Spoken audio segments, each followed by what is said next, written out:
Kiểu Đúng, đúng rồi. Ủa, ngày mai con muốn đẹp đi.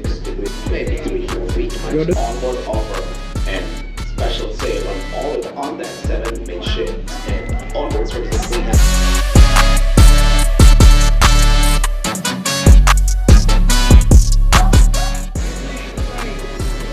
em quay anh chắc.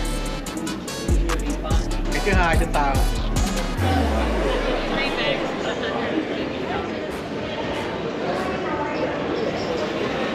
Because our standard is the Norwegian, so